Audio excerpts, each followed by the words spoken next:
అందరికీ నమస్కారం. మీ యొక్క పండిట్ శ్రీనివాస్ని. ఈరోజు చాలా ఆనందంతో ఉప్పొంగుతో నేను ఒక చిన్న వీడియో, మా గురువుగారు ఏంటంటే ఒక 50 సంవత్సరాలు ప్రత్యేక కృషి చేసి ఆయన అంటే మూలికలలో ప్రత్యేక విధ విధానాలని రూపొందించి ఒక చిన్న చూర్ణం లాంటిది ఆయన ఏమంటాడంటే అతి సూక్ష్మంగా ఉండాలి వైద్యం అనేది అంటాడు.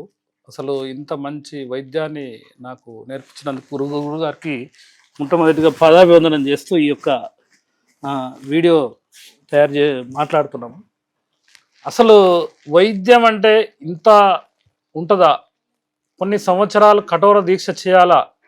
అసలు నాకు నా అనునిత్యము గురువుగారిని కలిసినప్పుడల్లా అసలు వైద్యం చేయడానికి ఇంత కఠోర దీక్ష అవసరమా? 52 సంవత్సరాల సుదీర్ఘ జీవిత ప్రస్థానం అంటే ఆయన వైద్యం స్టార్ట్ అయిన కాడ నుంచి ఒక 52-53 సంవత్సరాలు కఠోర దీక్ష చేసి ఈ దీంట్లో మెలకువలన్నీ అంటే తెలుసుకొని ఒక మంచి వైద్య విధానాన్ని తయారు చేసిండు. ఆ వైద్యాన్ని నాకు నేర్పినందుకు గురుగారు 100 శతజీవన ఆరోగ్య ప్రయాణం నాకు సేవ చేసుకునే భాగ్యాన్ని ఆ సూర్యభగవాడు ఇచ్చినందుకు ధన్యవాదాలతో గురుగారు మాటల్లో ఒక రెండు మాటలు ఇందాం.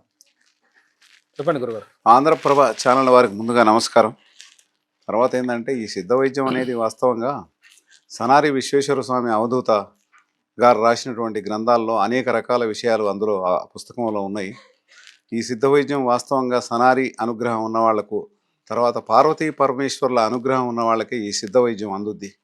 అదే దాని ఆధారంగానే నేను ఎక్కువ శాతం శ్రీశైల పర్వత ప్రాంతంలో అనేక సంవత్సరాలు తిరగటం జరిగింది.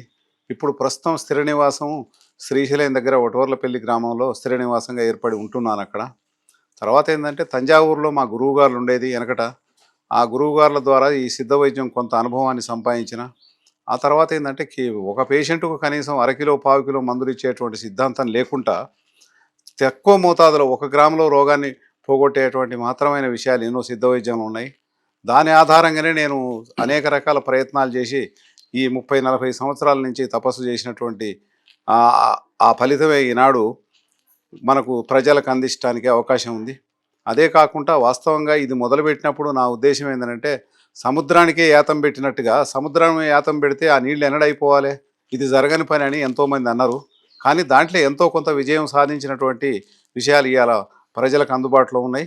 ఆ విషయాన్ని మేము మా పండిత్ శ్రీనివాస్ గారికి, తర్వాత పోలా సుధాకర్ గారికి ఈ విషయాన్ని మనం చెప్పడం జరిగింది. దాని విషయంలో మేము ప్రజలకు సహకారం చేసడానికి ఎల్లవేళలా సిద్ధంగా ఉన్నాం. ఇంకొక నా మిత్రుడు అంటే నా సహ వైద్యుడు బోర్లా సుధాకర్ గారు మూలికలని పరిరక్షించడంలో ఒక 20 సంవత్సరాల అనుభవం.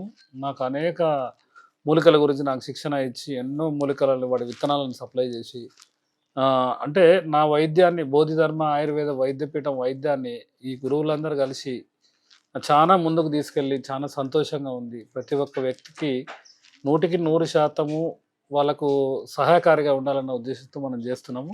బోల సుధాకర్ గారి వారి మాటలతో ఇందాం. ఎందుకంటే మూలిక వైద్యంలో దిట్ట, మూలికలు సేకరించడంలో.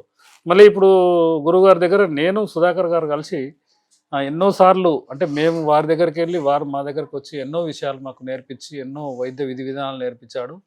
కాబట్టి వారి మాటల్లో ఒక 2 మాటలు ఇందాం. అందరికీ నమస్కారం. ఇప్పుడు బాబాయ్ గారికి, సీనన్న గారికి ప్రత్యేక నమస్కారాలు.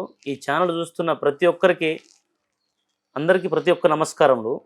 ఇక్కడ ఆయుర్వేదంలో ఎన్నో సిద్ధ వైద్యాలు చూశాను, కానీ సిద్ధ వైద్యము ఆయుర్వేదానికి దగ్గర పోలికలు ఉంటాయి. ఒక్కొక్క మూలిక ఒక్క డోస్ వేయంగానే వారికి సంజీవిలాగా పనిచేస్తుంది. నేను గతంలో ఎన్నో మూలికలు చూశాను. బాబాయ్ దగ్గర ఉన్న సిద్ధ వైద్యానికి ఇది ట్రాలీ చేస్తే మూలికలు మనం తీసుకొచ్చుకుంటే ఎక్కువ రోజులు నిలువ ఉండవు. ఇది బాబాయ్ గారు చేసేటువంటి వైద్యము దాన్ని పుట్టపాకంలో శుద్ధి చేసి దాన్ని 150 సంవత్సరాల వరకు నిల్వ చేసే విధానాలు బాబాయ్ గారి దగ్గర ఉన్నాయి. కానీ మూలికలను 150 సంవత్సరాలు నిల్వ చేయలేము. ఎంత చేసినా ఒక 3 సంవత్సరాలు, మరీ ఎక్కువ అయితే ఒక 5 సంవత్సరాలు. కానీ ఏ మూలికైనా ఒక నెల 2 నెలలు నిలువ ఉంటాయి, కొన్ని సంవత్సరం వరకు నిలువ ఉంటాయి, కొన్ని మాత్రం 5 సంవత్సరాల వరకు నిలువ ఉంటాయి. కానీ బాబాయ్ గారి వైద్యము ఇది అంతు చిక్కంది. పూర్వకాలంలో రాజవైద్యులు ఉండేవారు, అంటే రాజుగారికి ట్రీట్మెంట్ చేసేవారు వారు. అలాంటి వైద్యము ఇప్పుడు మన బాబాయ్ గారి దగ్గర ఉన్నది.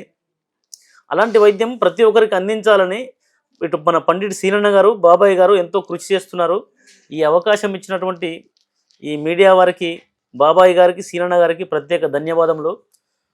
ఈ మా వీడియో మీకు నచ్చితే లైక్ చేయండి, షేర్ చేయండి, తప్పనిసరిగా సబ్స్క్రైబ్ చేసుకోండి. ఆయుర్వేదం సంజీవనం సుభిక్షితము. ధన్యవాదములు.